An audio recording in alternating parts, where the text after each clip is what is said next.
Alexandre de Moraes mexe com o grupo Bilderberg e sofre a primeira derrota. Olá, amigos do canal Vista Pátria, eu sou a Débora. Eu comecei a semana afirmando que Alexandre de Moraes cairia, e agora eu fecho a semana tendo mais certeza ainda. Moraes já sofreu a primeira derrota, isso é um fato. Ele deu 24 horas para o X nomear um representante no Brasil. A empresa disse que não ia obedecer e o prazo não foi cumprido. Além dele não cumprir o próprio prazo, também teve o episódio de bloqueio financeiro da Starlink. Com essa atitude, o ministro comprou uma briga com mega bilionários e com alguns membros do clube Bilderberg. E pela primeira vez, Alexandre de Moraes não tem unanimidade no STF. E esse é o principal motivo pelo qual o X ainda está no ar. Eu avisei no início da semana que tinha uma ala no STF que não estava satisfeita com o ministro. Agora podemos ver isso claramente. Mas vamos entender os próximos passos logo após o recado que eu tenho para... O prazo não foi cumprido. Mesmo que o X venha a cair amanhã ou depois, fica claro que Moraes não tinha certeza de sua decisão e por isso não cumpriu de imediato. Isso já é um claro desgaste da imagem do ministro perante a parcela da sociedade que não é politizada. O pessoal que não acompanha a política e ficou sabendo do prazo para a derrubada do X, viu que Moraes não cumpriu o que ameaçou. Isso é um baita enfraquecimento na imagem de um ministro que até então sempre dobrava a aposta. Mas o interessante aqui é entender o porquê ele não cumpriu. Ela afirma que uma ala de ministros, embora reconheça a complexidade do caso, entende que o banimento do X é algo extremo, capaz de gerar um grande desgaste para o tribunal.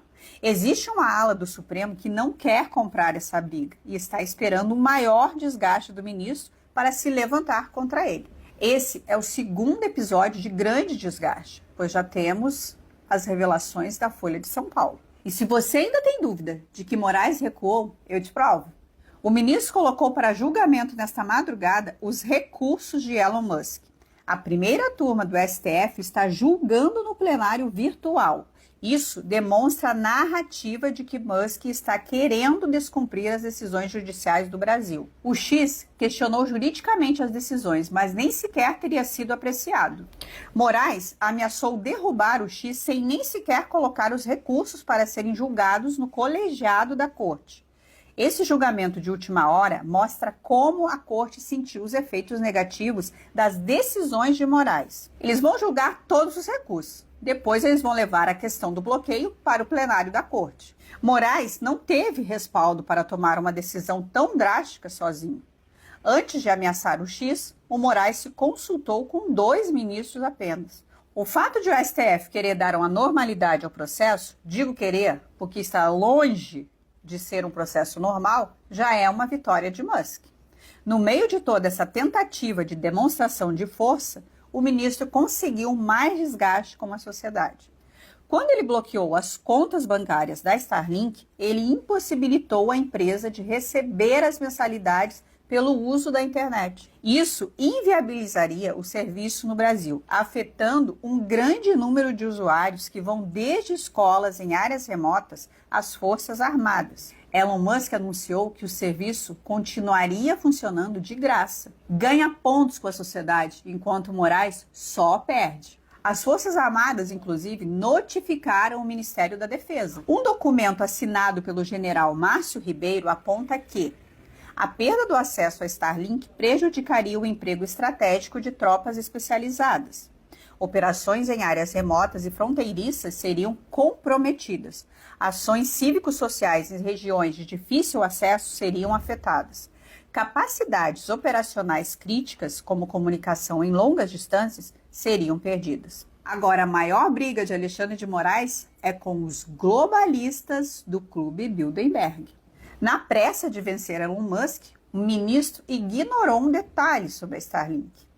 Elon possui apenas 42% da Starlink, mas o restante é apoiado pelo poder financeiro do Google, pela família Johnson, que tem uma fortuna avaliada de 44 bilhões de dólares, e pelo fundo do Peter Thiel. Ao congelar as contas da Starlink para punir o X, Alexandre de Moraes não está apenas desafiando Elon Musk.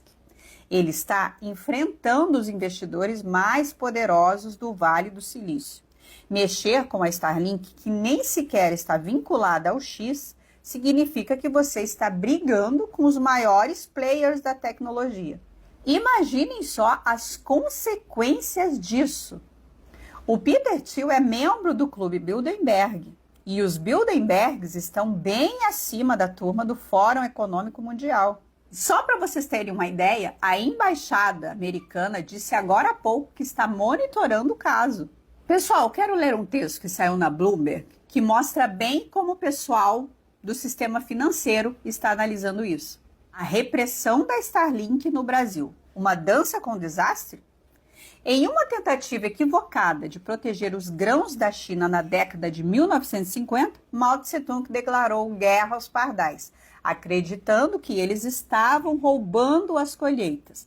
A campanha levou ao abate de milhões de pássaros, mas quando os pardais ficaram em silêncio, a natureza retaliou. Os gafanhotos prosperaram sem seus predadores, devorando plantações e mergulhando a nação em uma fome devastadora. O que começou como uma medida direcionada para proteger as pessoas se transformou em uma catástrofe, ceifando milhões de vidas. Um lembrete pungente do quão frágil o equilíbrio da vida realmente é. Hoje, o Brasil se encontra em um precipício semelhante. Ao ameaçar fechar a Starlink e congelar suas contas bancárias, o governo corre o risco de cortar uma tábua de salvação crucial para seus próprios cidadãos. Os satélites da Starlink conectam hospitais remotos na Amazônia, fornecem comunicação para comunidades rurais isoladas e oferecem suporte essencial às operações militares do país. Esses satélites não são apenas um luxo, mas uma necessidade, iluminando os cantos mais escuros do Brasil, onde a infraestrutura tradicional não consegue chegar. Assim como a campanha de Mao contra os pardais levou a calamidades inesperadas, a tentativa do Brasil de silenciar a Starlink pode cortar os fios que mantêm sua sociedade unida.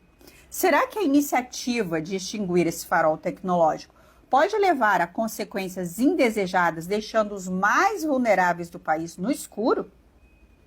Será que o Brasil dará ouvidos a essas lições ou está tão cego por sua vingança ao Elon Musk que está caminhando para um desastre? Pessoal, isso saiu na Bloomberg. Vejam o tamanho da briga que Alexandre está comprando. Não tem como vencer esses caras sem a ajuda de Deus. E eu duvido que Moraes tenha essa ajuda. Muito obrigada.